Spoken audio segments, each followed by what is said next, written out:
Good morning. Today, 28th July 2026, Tuesday. Wisdom of Word of God morning ડિવોશનમાં આપ સર્વનો આવકાર કરવામાં આવે છે અને પ્રેમી સલામ પાઠવવામાં આવે છે. આજે સવારે આપણે નીતિવચનોના પુસ્તકમાંથી એનો 16મો અધ્યાય અને એની 25મી કલમ પર પ્રભુનું વચન એમાંથી ટૂંકું મનન કરવા માગીએ છીએ.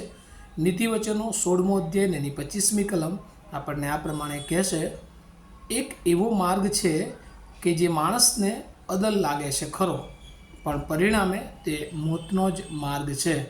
એનઆઈવી બાઇબલ પ્રમાણે પ્રોવર્બ્સ chapter 16 વર્સ 25, there is a way that seems right to a man, but in the end it leads to death. અને આ પ્રભુનું વચન છે. અને આજે આ પ્રભુનું વચન જો એક થીમ અથવા એક વિષય, એક મુદ્રાલેખ તરીકે જોવું હોય તો કન્ડક્ટ ઇટ્સ કોન્સિક્વન્સ. અને એટલા માટે કે વર્તણૂક અથવા આચરણ અને તેના પરિણામો. જ્ઞાની માણસનું જીવન, લાઈફ ઓફ વાઇઝ પર્સન, એ કેવું હોવું જોઈએ એ સંબંધી આજના આ વચનમાંથી સુલેમાન આપણને કેટલીક બાબતો એ શીખવવા માગે છે. આ પૃથ્વી પર એ જ્યારે માર્ગોની વાત આવે છે, પ્રભુમાં ચાલવાની વાત આવે છે, પ્રભુના વિશ્વાસમાં અડગ રીતે પ્રભુના વચનો આધારિત જીવન જીવવા માટે પ્રમાણિક માણસ તરીકે જીવન જીવવાની વાત આવે છે, વિશ્વાસ પ્રભુનો લઈને જીવનમાં આગળ વધવાની વાત આવે છે, ત્યારે બે પ્રકારના માર્ગોની વાત એ બાઇબલમાં આપણને જોવા મળે છે. એક માર્ગ કે જે દુષ્ટતાનો માર્ગ છે, જે એવિલ વે, કે જે બહુ પહોળો માર્ગ છે, જેના ઉપર ઘણા બધા લોકો જાય છે અને બહુ સફળ થતા અને બહુ આશીર્વાદિત થતા અને બહુ એમના જીવનોમાં જાણે કે રાચ રચેલું ને એ જે ઈચ્છે એ બધું જ થતું એ આપણે જોઈએ છે.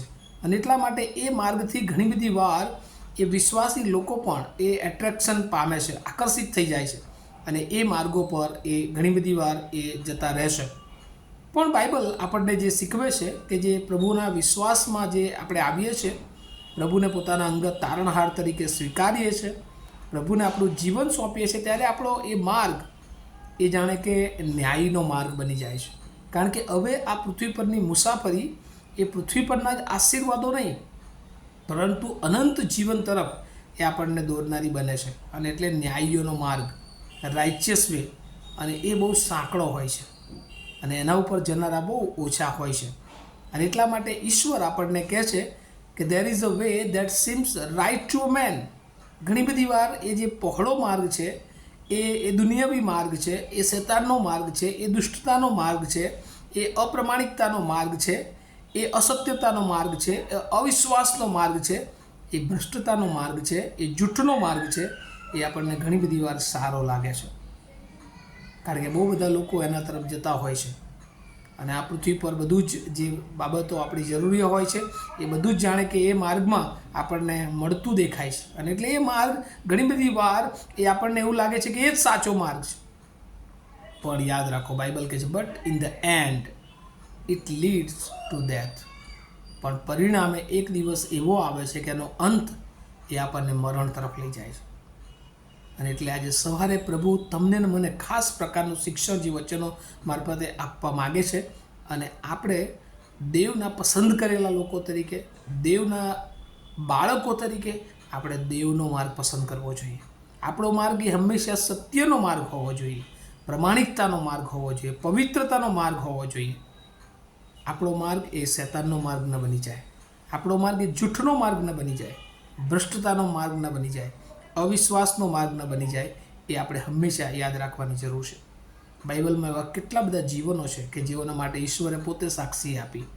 દાખલા તરીકે આપણે જૂના કરારમાં નૂહની વાત જોઈએ છે તો કહે છે કે એ સમયમાં નૂહ એ દેવની નજરમાં ન્યાયી માણસ તરીકે ઓળખાતો હતો. અયુબ માટે એ પ્રમાણિક ઈશ્વર ભક્તની ઓળખ એ અયુબના જીવનમાં આપણે જોઈએ છીએ. એવા ઘણા બધા અસંખ્ય સેવકો છે કે જેઓની આગવી એ ઈશ્વર સાથેની ઓળખ, પ્રમાણિકતા, ન્યાયપણું એ એમના જીવનનો આધાર આપણે જોઈએ છે.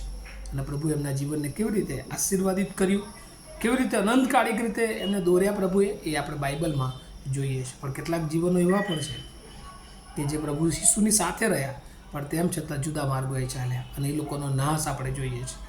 જેમ કે પ્રભુના શિષ્ય યહૂદા, કે જે જુદા માર્ગે ચાલ્યા, અને આપણે જોઈએ છીએ કે અંત આ પૃથ્વી પર નાશ અને અનંતકાળિક નાશ એ જીવનનું આપણે જોઈ શકીએ છીએ. અને આજે પણ પ્રભુ આપણા માટે 2 માર્ગો એ રાખી મૂકેલા છે, પણ એ આધાર આપણું વર્તણૂક, આપણું કન્ડક્ટ, આપણા વિચારો, આપણો વિશ્વાસ પ્રભુ પર કેવી રીતે છે એ બહુ અગત્યનું છે. કારણ કે બાઇબલમાં રોમનોનો પત્ર અને એનો 3 અધ્યાય અને એની 23મી કલમ, જે પ્રભુનું વચન આપણને આ પ્રમાણે કહે છે, રોમન 6 અધ્યાય અને એની 23મી કલમ, અને ત્યાં બહુ સ્પષ્ટ લખવામાં આવ્યું છે, કેમ કે પાપનો મુસારો મરણ છે, પણ આપણા પ્રભુ ઈસુ ખ્રિસ્તને આશરે દેવનું કૃપાદાન એ અનંત જીવન છે. જો તમેનું અન્યાયી માર્ગમાં ચાલીએ છીએ, પાપીઓના માર્ગમાં ચાલીએ છીએ, પાપ સાથે લઈને ચાલીએ છીએ, તો આપણું મરણ એ નિશ્ચિત છે. કદાચ પૃથ્વી પર તો આપણે બધા એકવાર મરવાનું છે, પણ અનંતકાળિક મરણ એ આપણું નિશ્ચિત છે. અને ત્યાં લખ્યું છે, પણ જો આપણે પ્રભુ ઈસુ ખ્રિસ્તને આશરે દેવનું કૃપાદાન એ અનંત જીવન છે.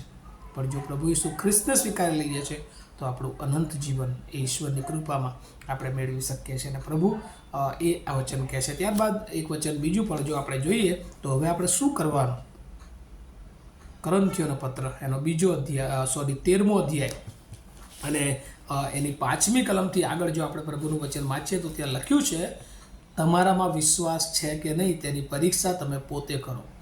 તમારી પોતાની પરીક્ષા કરો. વળી જો તમને નાપસંદ કરવામાં આવ્યા નહીં હોય તો ઈસુ ખ્રિસ્ત તમારામાં છે એટલું શું તમે પોતે નથી જાણતા? આપણા બધાને માટે આ બહુ મોટો એક પ્રશ્નાર્થ છે કે શું આપણે આપણા જીવનમાં પ્રભુ ઈસુ ખ્રિસ્ત છે, આપણને પ્રભુ ઈસુએ પસંદ કર્યા છે, આપણે પ્રભુ ઈસુ પર વિશ્વાસ કરીએ છીએ, શું એ આપણે જાણીએ છીએ? અને જાણીએ છીએ તો દેવને પસંદ પડે એવા માર્ગોએ એ આપણે ચાલવું જોઈએ, કે જેથી કરીને ન્યાય કાળે આપણે એ પસ્તાવાનો વારો ના આવે. અને આજે સવારે પ્રભુ તમને મને બહુ ગજબની રીતે શિક્ષણ આપવા માગે છે કે આપણી વર્તવણ, આપણા માર્ગો આપણે સીધા કરી લઈએ. જો આપણે દેવની વિરુદ્ધ ચાલી રહ્યા છીએ તો એક દિવસ પરિણામ ભોગવવા માટે તૈયાર રહેવું પડશે. પણ ઈશ્વરની કૃપા, ઈશ્વરનો આશીર્વાદ મેળવવો છે, અનંતકાળિક જીવનમાં આગળ વધવું છે, તો પ્રમાણિકતાનો માર્ગ, પવિત્રતાનો માર્ગ, ન્યાયીઓનો માર્ગ, અને એ માર્ગ એ લાઈફ ઓફ વાઇસ પર્સન અને જ્ઞાનીનું જીવન છે. અને જો એમાં ઈશ્વર આપણને જીવવા માટે એની કૃપા આપે, પ્રભુ આ વચનો દ્વારા એની વધારે કૃપા, બળ અને સામર્થ્ય, અને આપણને ન્યાયી જીવન જીવન માટે વર્તણૂક એ ઈશ્વરને ગમે છે એવી વિચાર સાથે આગળ વધવા માટે આપણને સર્વને પ્રભુ તૈયાર કરે, એ જ મારી શુભેચ્છા અને પ્રાર્થના છે. આવો આપણે પ્રાર્થના કરીએ. અમારાથી પવિત્ર અને જીવતા ઈશ્વર, તમારો આભાર માનીએ છીએ. ઘણી બધી વાર પ્રભુ અમારી વર્તણૂક, અમારી કન્ડક્ટ એ જુદી દિશા તરફ વળતી હોય છે, પણ પ્રભુ આજે તમે અમને શીખવ્યું છે કે અમે તમારા બાળકો છીએ, તમારા પર વિશ્વાસ કરીએ છીએ, ત્યારે અમારી ચાલ, અમારા વિચારો, અમારી વર્તણૂક એ પ્રભુ ન્યાયી હોય, સત્યતામાં હોય, પ્રમાણિકતા હોય, પવિત્રતા તરફ હોય. અને ત્યારે પ્રભુ અમે તમારા અનંતકાળિક આશીર્વાદોમાં આગળ વધી શકીએ છીએ. પ્રભુ તમે અમને આ વાતો, વચનો સમજવાને માટે, સ્વીકારવાને માટે અને એ પ્રમાણે જીવન જીવવા માટે તૈયાર કરો એવી પ્રાર્થના ઈસુ પ્રભુના નામમાં સાંભળો, તેનો સ્વીકાર કરો. Amen. Have a nice day to all of you. Thank you.